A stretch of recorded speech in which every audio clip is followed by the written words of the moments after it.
the impetus behind it was we get a lot of cemetery searches, and there seems to be a growing need for people to search their ancestry and that sort of thing. So it was a natural progression for us from where we were with cemeteries just being the traditional paper maps and just basically rectangles on a piece of paper that didn't really line up with anything tangible.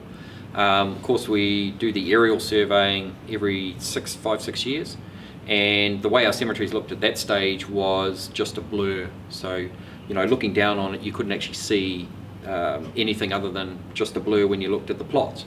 So we started with some UAV technology. So we started capturing our cemeteries as a proof of concept at a lower level, so like 50 metres. And all of a sudden that gave us visibility not only of the cemetery but specific plots within the cemetery. So no longer could we sort of follow the traditional rectangle next to rectangle next to rectangle. All of a sudden they started having more of an identity unto themselves. Part of that processing was putting it through a context capture through a company called Hawkeye Systems. They first of all produced a 3D model, and then out of that they produced a 2D orthographic, which we could then, it was already ortho-rectified, in other words it would fit straight or drop straight into our GIS, which was Intramaps. So out of that we also got to view the 3D stuff.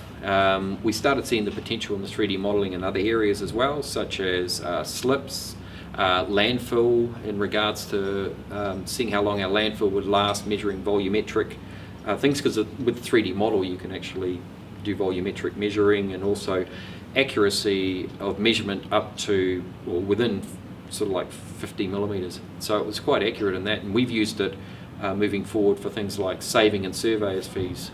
Instead of sending a surveyor out with a staff, you can basically just measure it off the map and then design things. People might know the Oakuni Carrot, and they'll notice that when they go past now there's a car park, and the car park was all done through our just flying our UAV over it, doing our capture of all the area, and then geoprocessing that into a 2D ortho. So looking back at the cemeteries, we were seeing that we were getting 3D models of the cemeteries just out of the consequence of actually doing the low-level flying. So seeing some of the other stuff that Hawkeye Systems was doing, we could see that we could get a lot of detail out of it. And in their words was, if you got the right capture, the right imagery, you could actually read a newspaper from a 3D model. It's like, oh, a newspaper, really? What about a headstone? And they were saying, well, yeah, sure. I mean, you can read the small print on a newspaper. So we started working with them in regards to capturing things at high detail, with a view to, well, what if you could actually circumvent the need for people to travel to Taranui? I mean, we're not trying to get rid of tourists and things, but who could actually do a walkthrough of the cemetery, especially overseas people, So we sort of pursued that, and we worked out the capture methodology for getting that sort of detail. Now, a couple of things that relate to that is, of course, there's the 3D model, and then there is also the detail on the 3D model, so the texture mapping as well. So that sort of methodology was carried out at different heights to get us different, first of all the nadir, which is actually the downward capture, which we were traditionally doing, and getting a little bit of a 3D model out of that, and then getting guidance from Hawkeye, who did the processing, was a lot of oblique capture. So you're actually capturing things on angles, because it's the angles that creates the tie points to the model of every image that you've got, and of course it's geo-referenced based on your UAV with its minimum of 12 satellites it can see, so it's very accurate within that 50 millimeters. So out of that we worked that out. We did the ground capture as well, and we had a little bit of trial and error of all this, and one thing we found was the easiest way to actually do the ground capture, in other words, maybe capturing every headstone in 3 angles as you're walking along, and this is all automated. We had to do the manual flight at a low level because you can't program a UAV to do that.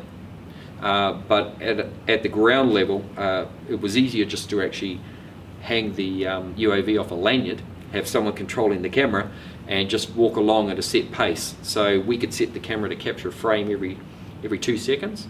So as they're walking, they're capturing a frame here, frame here, frame here, and then and of course you've got in the background all the other headstones. So you're getting all the little tie points off the corner of each, so they all tie in together and make the model. Then we started looking for a platform to do all this, to display this. So Hawkeye Systems had already been working with 4D Mapper, in Australia. And 4D Mapper, their traditional thing is to take a 3D model, put it into their system, provide a system where you could annotate like a building inspection, like the roof. So, you might have a hole in the roof, so they would put an annotation on there and then put some metadata against it, like hole in roof, needs fixing, blah, blah, blah. The person who was doing the survey would then share it with an engineering company or whoever was going to fix it, and they'd be able to go in there and see the rich model and also see where the annotations were and get a real good picture of it. So we told them what we wanted to do, and they didn't think we were crazy. They basically, the guys at 4D Mapper did some development specifically for our requirements. So there was a bit of toing and froing, but after we sort of came onto the same page, we said to them, we want to be able to create an environment where people can walk through. We wanted to be able to walk up to the headstones and actually see or be able to read the headstone. We wanted to be able to pull data out of our ERP, which is our enterprise reporting program, which was Ozone, and display that information as part of the metadata. So when you clicked on a headstone, you got that metadata. What we also thought of was, it would be really good for a public service to be able to put a photo or get the family to supply a picture of the person in their glory, before they passed away, in the actual metadata as well. So we've put out a call for members of the public to submit a photo. And also a link to ancestry sites. So if the family's got an ancestry site, like say Bullion Graves or Ancestry.com or one of those sites, Geni is another one, supply us with that link. So that then turned the 3D cemetery, which is just you walking through and looking at the headstones, into what we would call a 4D cemetery, because the fourth dimension is time. So you're going back in time to see when this person was in their glory. You're also going back to see how they fit into the whole family scheme of things and who's related to who. So hence came about the idea of the 4D cemetery thing. Some of the byproducts of doing this project is data cleansing or validation. So we've actually, our property team's normally in charge of the cemeteries, but we got the GIS team who had quite a bit of property experience to actually go through all the records and make sure that we validated them, because one thing we wanted to do was thematically tag the different cemetery type plots. So for example, if it's occupied, it's black, if it's reserved, it's red, and if it's free, in other words it's available, tag it with a white tag. Now the idea behind that was that someone could actually go in there, click the available one, and then a form comes up and they can fill in the form and it submits it to council saying, we like this plot under the tree, we'd like to reserve this, and then follow on. So we've got all this working. And also another byproduct of we had to clean up all that data is something that, because we only had the 2D ortho at a very high pixelated level and then we brought it down to a lower level, one of the processes for actually putting all the tags on is actually to go through, right click, and you put a reference number which references back to the database and then provides the metadata against it. So we're doing this initially with a CSV file. Now, by doing the tag, what we also realized was that we're putting a point in space. So not only do we actually have now the cemetery plot here, but we've put a point on it that we can then extract out.